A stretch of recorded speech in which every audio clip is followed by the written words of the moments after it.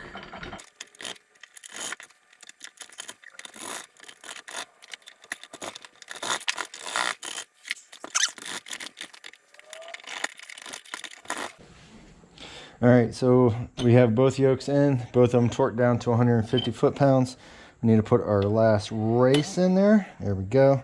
And now, don't lose all of your shims that are on here. If you keep the same amount, you should be good to go. And now we can cinch everything down and actually test out the end play. All right, so everything seems to be okay. Nothing is rubbing. All of our forks are in place. There's no zero in play, and there's a little bit of resistance, and that would be the preload on the bearing. So I think we're good to go. We'll go ahead and get the center shaft in as soon as we put our fork little stoppers in. Let's get that in there now. All right, we're almost done. We have all this stuff on. Everything's cleaned up. All the forks have been installed, and the keepers are in there as well. So the next thing we have left would be the center gear, and that one's going to be fun. So what you're going to need is a whole lot of grease, because you need every one of these ball bearings or all these roller bearings to go in there. Now the grease is going to act like glue, so we're going to take some of the grease, stick it on here, stick it to the side.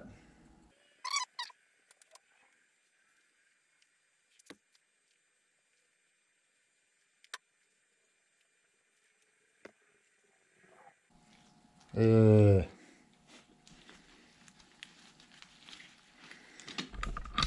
right, so if you look down in there, we have all the roller bearings around there, and the grease is kind of holding it in. So what we need to do is grab one of these little plates, and we're going to stick that on the outside, and that will line everything up. And then we're going to flip it over very carefully. And then we have the very thick one. Now this is going to be in the one in the middle, and this is going to be the spacer.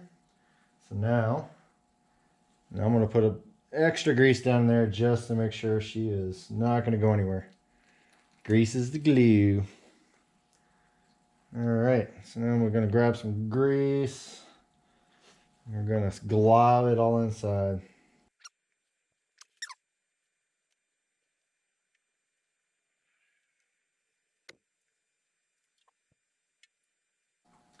All right, the second row is in. You're going to add the third little spacer, and that lines everything up. All right, there we go. Now, two other things that you're really going to need. It comes with two washers. They do have little lips on them. There's a indentation in the case that you would want to put that in there.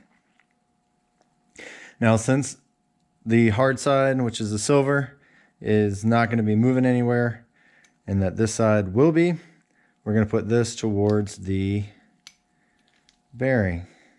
So we're going to put some grease on there so that it will stick. I put a lot up there because I'm tired of this stuff moving around.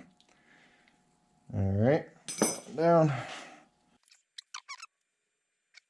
Go. All right, so those two are in there.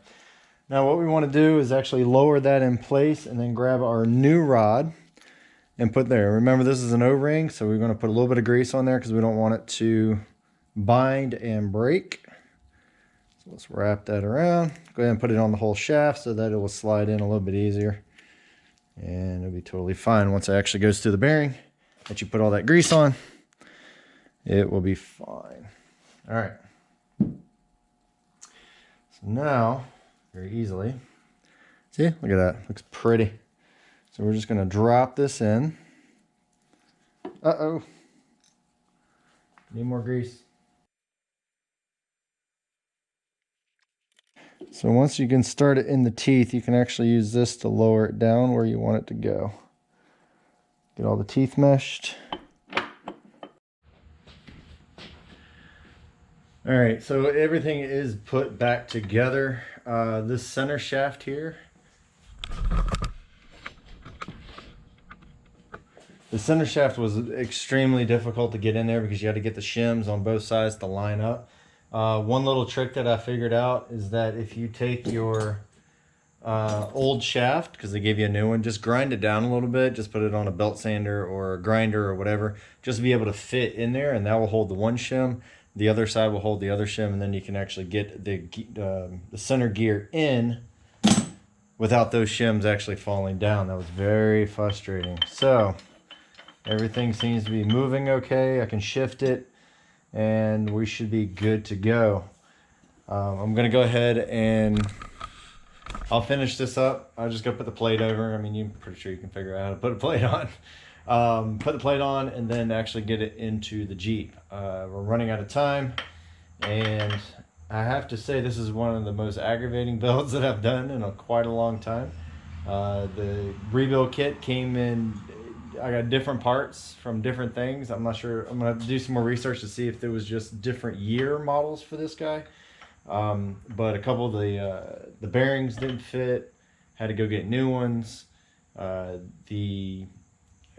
It's just been very frustrating the whole darn time, between audio problems, camera problems.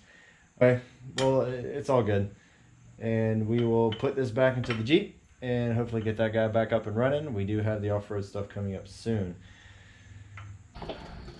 All right, so the Dana 300 is back in. Everything has been buttoned up, sealed, all that good stuff. So now it's just ready to put in some fluid. So in this particular case, I got a little hose going to a little pumper. See if I can get it up there so you can see it. See, little pumper. Just connected to a bottle of diff fluid. Now this particular brand is a 80-90 type of oil. And luckily for me, the diffs, transmission, and transfer case all takes the same oil, so I don't have to buy a bunch of different types. So we're just going to fill that up by pumping it in. There's go.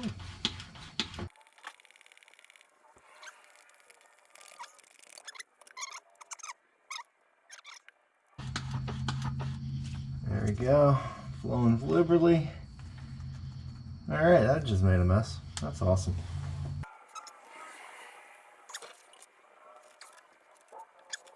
Let's clean it off.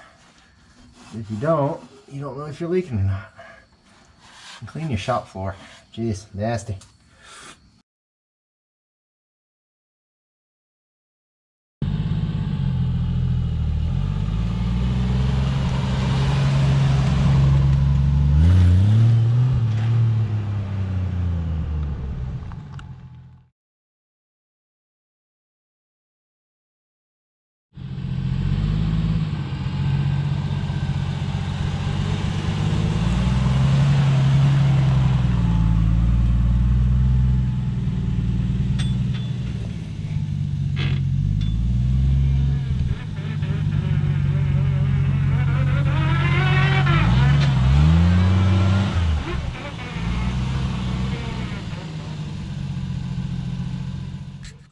Anyway, stay tuned for some other stuff.